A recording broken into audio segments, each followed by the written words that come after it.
সবজিওয়ালি মায়া। ঢাকা শহরের ভোরটা অন্যরকম। শহরের ঘুম ভাঙে হর্নের শব্দে, রিকশার ঘণ্টায়, আর বাতাসে ভাসা চায়ের গন্ধে। পুরান ঢাকার গলিপথে তখনও রাস্তাঘাট আধা অন্ধকার, দোকানগুলোর শাটার বন্ধ, কিন্তু পাথরের মতো পুরনো রাস্তায় টলমল করে চলে এক ঠেলাগাড়ি। ঠেলছে মায়া, ৪৪-৪৫ বছর বয়সী এক মহিলা। মাথায় ওড়না, পরনে মলিন সালোয়ার কামিজ, চোখে ক্লান্তির ছাপ, কিন্তু মুখে এক ধরনের দৃঢ়তা আছে। মায়ার ঠেলাগাড়িতে টমেটো, শসা, লাউ, বেগুন সকালের বাজারের জন্য সাজানো। সে ভোরে বাজারে যায় যাতে ভালো জায়গা পায় বসার, কারণ সূর্য উঠলে ভিড় বাড়ে, দাম পড়ে, আর ঠেলাগাড়ি জায়গা হারিয়ে যায়। তার বাড়ি কামরাঙ্গীর চরে, পেছনে ছোট একটা ঘর, টিনের ছাউনি। স্বামী নেই, বছর ৭ আগে ডেঙ্গুতে মারা গেছেন। এক মেয়ে আছে, মিনা, ক্লাস 8-এ পড়ে। মেয়েটা বুদ্ধিমতী, স্বপ্ন দেখে ডাক্তার হবে, কিন্তু মায়া জানে স্বপ্নের দাম দিতে হয় ঘামের বিনিময়ে। তাই সে রোজ সকাল ৫টায় ঘুম থেকে উঠে বাজারের জন্য প্রস্তুত হয়। সেদিনও যেমন রিকশার আলোয় নিজের ঠেলাগাড়ির ধুলো ঝেড়ে সে হাঁটতে শুরু করল সদরঘাটের দিকে। রাস্তার মোড়ে তখন পুলিশের একটা টহল ভ্যান দাঁড়ানো। ৩ জন পুলিশ চা খাচ্ছিল পাশের দোকানে। মায়া পাশ কাটিয়ে যাচ্ছিল, হঠাৎ এক কনস্টেবল হাত তুলে বলল, এই, এখানে দাঁড়াও। মায়া থেমে দাঁড়ালো। কনস্টেবল বলল, এই রাস্তায় ঠেলাগাড়ি নিয়ে আসা নিষেধ, জানো না? মায়া মাথা নিচু করে বলল, বাবু, আমি তো রোজ এই পথে দিয়েই যাই, বাজারে যাই শুধু, অন্য কোথাও দাঁড়াই না। বেশি কথা বলো না, কনস্টেবল চেঁচিয়ে উঠল। শহরটা কি তোমার বাপের? চারপাশে কিছু মানুষ থেমে তাকালো। মায়া চুপ করে দাঁড়িয়ে রইল।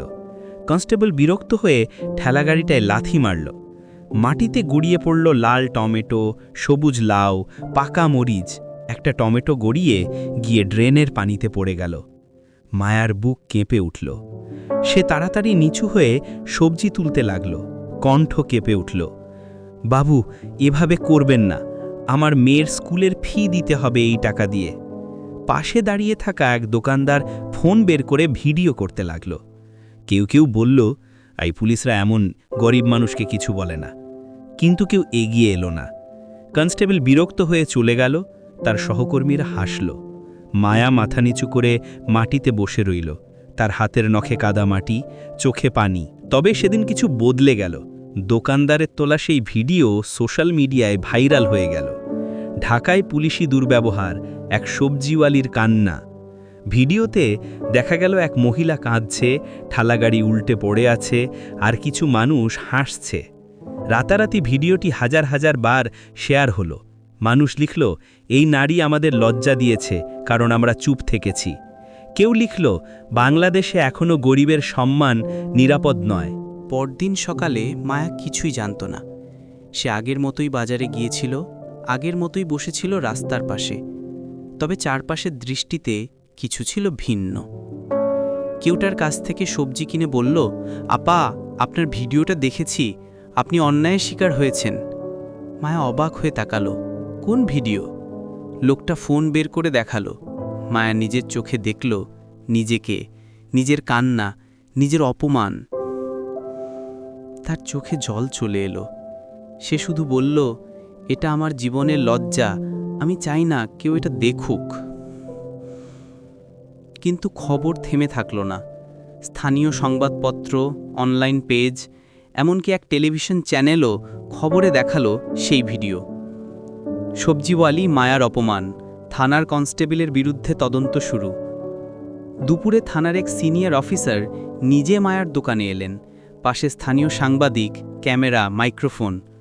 অফিসার বললেন, আপা, আপনাকে অন্যায় করা হয়েছে, আমরা দুঃখিত।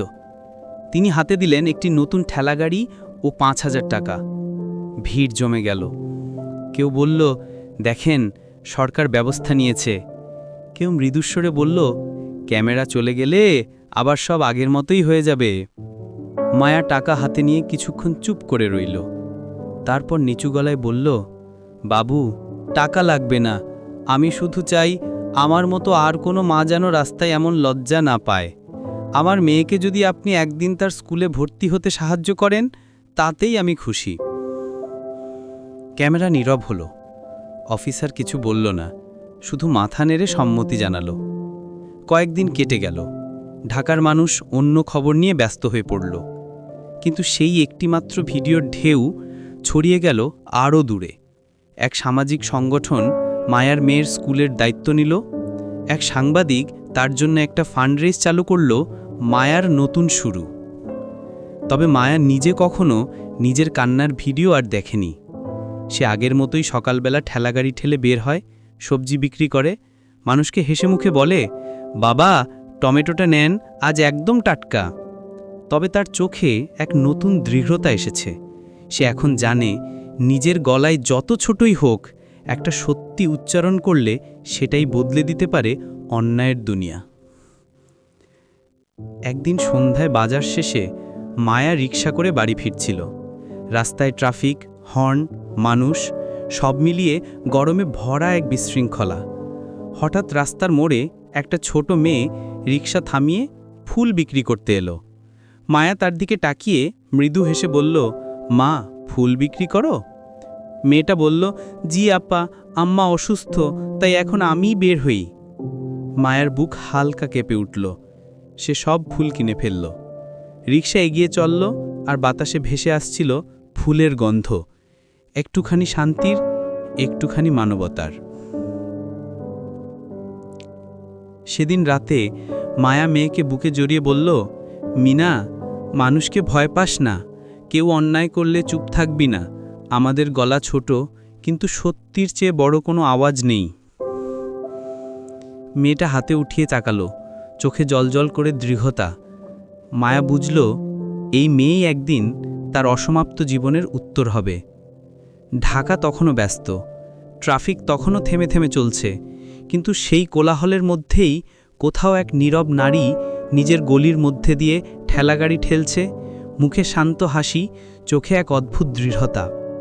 আর হয়তো কেউ না কেউ আবার মোবাইল ক্যামেরা তুলে ধরছে, কিন্তু এবার সেই ভিডিওর দৃশ্যটা অন্যরকম। একজন নারী লড়াই করছে নয়, বরং মাথা উঁচু করে হাঁটছে। কারণ অন্যায়ের পৃথিবীতে যে নারী লজ্জা মেনে নেয়নি, সেই একদিন সবার সম্মানের প্রতীক হয়ে ওঠে। শেষ কথা, মায়া কোনো গল্প নয়, সে ঢাকার প্রতিদিনের রাস্তার প্রতিচ্ছবি। যতদিন পর্যন্ত একটা ঠেলাগাড়ি অন্যায়ের শিকার হবে, ততদিন পর্যন্ত মায়ার মতো কোনো না কোনো নারী ভোরের আলোয় দাঁড়িয়ে বলবে, আমি মানুষ, আমাকে ছোট করে দেখবেন না।